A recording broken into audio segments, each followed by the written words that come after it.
10:30 بج رہے ہیں۔ اس مسجد میں عبادت کی غرض سے جمع ہیں۔ یقیناً ہم نے جو اللہ اور اس کے رسول پر ایمان رکھا ہے، اللہ اور اس کے رسول کی محبت جو ہمارے دل میں ہے، اس چیز نے ہمیں اس بات پر برانگیختہ کیا، شوق دلایا کہ ہم اس رات میں اللہ کی عبادت کریں، توبہ کریں، گناہوں کی معافی مانگیں اور اللہ رب العالمین جل شانہ کو راضی کرنے کی کوشش کریں۔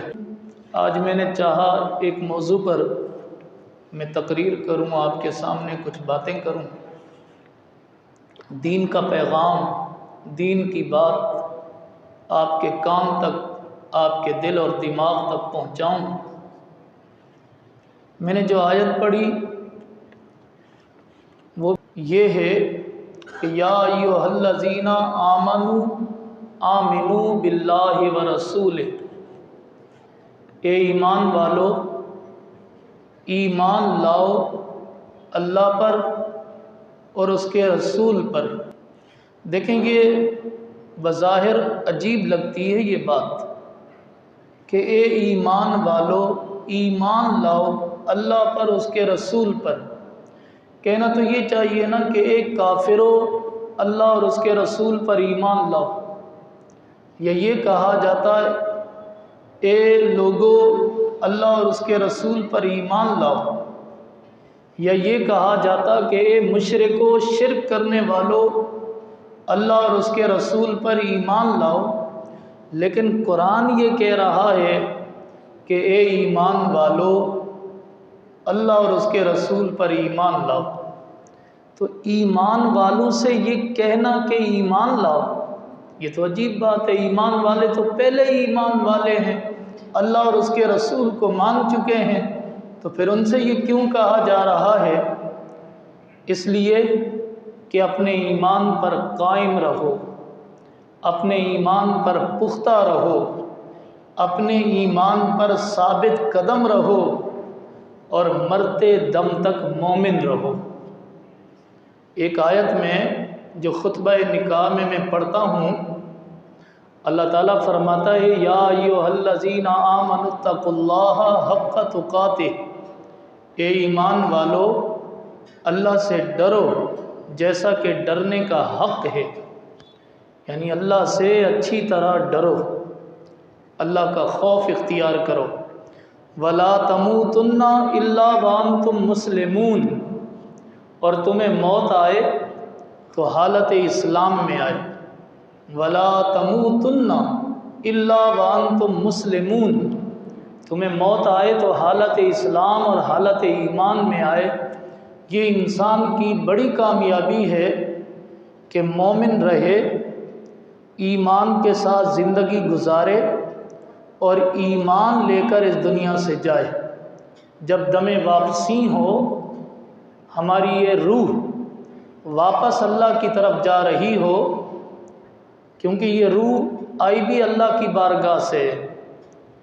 پہلے انسان کا پتلا بنتا ہے، ماں کے پیٹ میں 4 مہینے روح نہیں ہوتی، پھر اللہ تعالیٰ اپنی قدرت سے اس میں روح ڈال دیتا ہے۔ اور روح کیا ہے، اس کی حقیقت، اس کی ماہیت آج تک کوئی نہیں جانتا۔ ہمارے اندر روح کیا چیز ہے ہم پکڑ کے نہیں دکھا سکتے، یا ہم اپنا گریبان کھول کے اپنی روح کو نہیں دیکھ سکتے، یا دنیا کا کوئی ڈاکٹر پورے جسم کی سرجری کر کے ہمیں ہماری روح نہیں دکھا سکتا۔ تو روح اللہ کی طرف سے ہے، اللہ کا امر ہے، اور پھر اس روح نے اللہ کی طرف لوٹ جانا ہے۔ جب یہ روح لوٹ رہی ہو تو ایک مومن کی، ایک اہل ایمان کی کامیابی یہ ہے کہ اس وقت بھی اس کی زبان پر ہو لا الہ الا اللہ محمد الرسول اللہ۔ یہ سب سے بڑی کامیابی ہے۔ ہمارے ہاں جو فتنے ہیں، یہ فتنے ہمارے ملک میں، ہمارے معاشرے میں، ہمارے ارد گرد اتنے زیادہ ہو چکے ہیں کہ ایمان کو بچانا، ایمان کو سلامت رکھنا اور ایمان کی حفاظت بڑی مشکل ہو گئی ہے۔ بالخصوص وہ نوجوان جو یونیورسٹیوں میں پڑھتے ہیں، جو کالجوں میں پڑھتے ہیں اور مخلوط تعلیم حاصل کرتے ہیں، جہاں لڑکے اور لڑکیاں ایک ساتھ بیٹھ کے تعلیم حاصل کرتے ہیں، اور جہاں پڑھانے والے اساتذہ لبرل ہوتے ہیں، سیکولر ہوتے ہیں، بے دین ہوتے ہیں، مذہب سے بیزار ہوتے ہیں، پھر وہ بچے اپنے دین اور ایمان کو سلامت رکھیں اور ایمان پر زندگی گزاریں اور اپنے ایمان کو ثابت رکھتے ہوئے دنیا سے جائیں، بہت مشکل کام ہے، بہت مشکل کام ہو چکا ہے۔ ایمان کی حفاظت، ایمان کی بقا، ایمان کو سمجھنا کہ ایمان ہے کیا، ایمان کی معرفت، ایمان کی تعلیم۔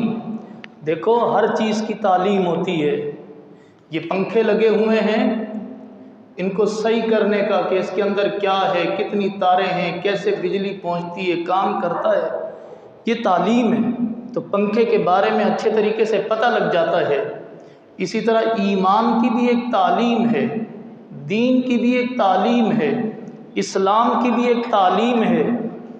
یہ تعلیم یا تو آپ دینی لٹریچر سے حاصل کریں گے، یا پھر یہ تعلیم آپ علماء کرام کے بیانات سن کے حاصل کریں گے۔ آپ دینی لٹریچر بھی چھوڑ دیں، آپ اسلامی کتابیں پڑھنا بھی چھوڑ دیں، آپ علماء دین کی تقریریں سننا بھی چھوڑ دیں، تو اس دین کی معرفت کیسے ہوگی؟ ایمان کا کیسے پتہ لگے گا؟ اسلام کا کیسے پتہ لگے گا؟ پاکی اور ناپاکی کا پتہ کیسے لگے گا؟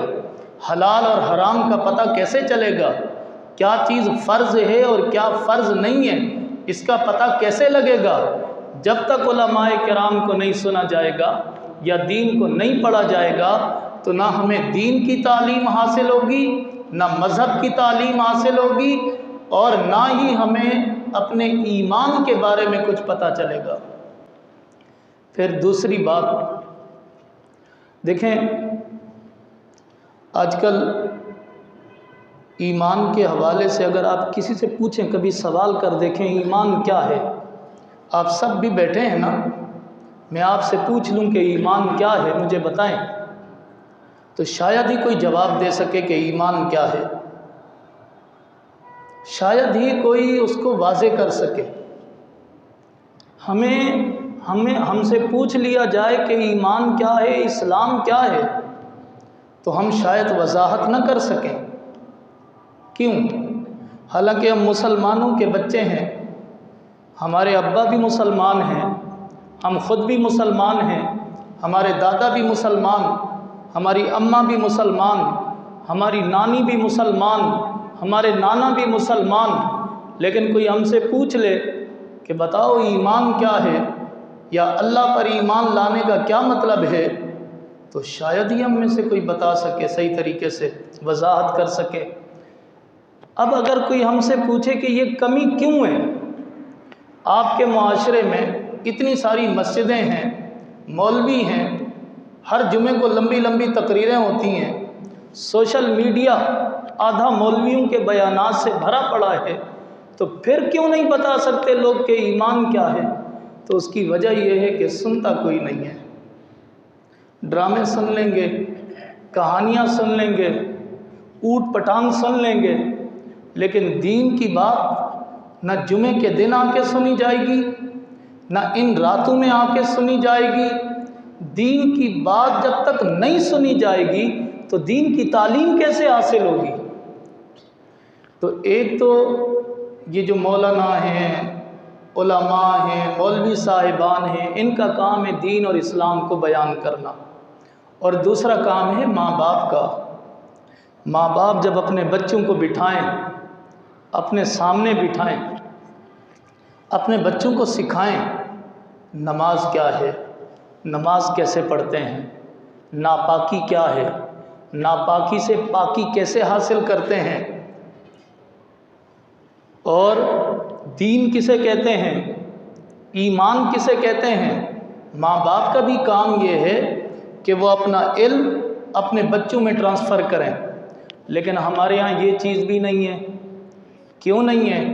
ہمارے ہاں المیہ یہ ہے، ہماری مسجد میں اپنی مسجد کا آپ کو مشاہدہ بتاؤں، بلکہ ہر مسجد کا مشاہدہ یہ ہے کہ جو بچے نماز پڑھنے آتے ہیں 8 سال 9 سال 10 سال کے، وہ بچے مسجد میں پہلے آ کے بیٹھ جاتے ہیں، اور بڑی عمر کے افراد آ کے بیٹھتے ہیں تو کوئی تیسری صف میں، کوئی چوتھی صف میں، کوئی صحن میں، اور کوئی صحن سے باہر بیٹھا ہوتا ہے، لیکن پہلی صف میں آ کے بیٹھنا کوئی گوارا نہیں کرتا کہ آتے ہی پہلی صفوں میں بیٹھتے چلے جائیں یا جلدی آ جائیں، بلکہ ہر ایک کی یہ کوشش ہوتی ہے کہ وہ آرام سے تشریف لائے، اور اس وقت نماز جمعہ میں بھی اس وقت تشریف لائے جب خطبہ ختم ہو چکا ہو اور مولانا صاحب اللہ اکبر بھی کہہ چکے ہوں، تاکہ جلدی سے نماز پڑھ کے پیچھے چپل اٹھا کے انسان چلا جائے۔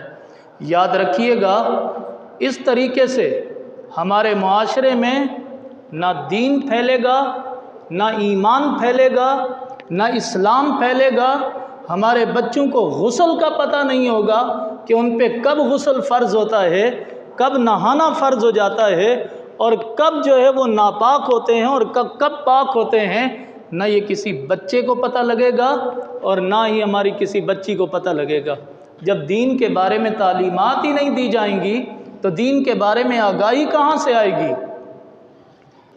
پھر میں آپ کو بتاؤں، ٹی وی کے ذریعے، موبائل کے ذریعے ہمارے ہاں مغربی فتنہ، مغرب کا فتنہ، مغرب کی تعلیمات، مغرب کی تہذیب اور تمدن اب ہمارے ہاں آ رہی ہے۔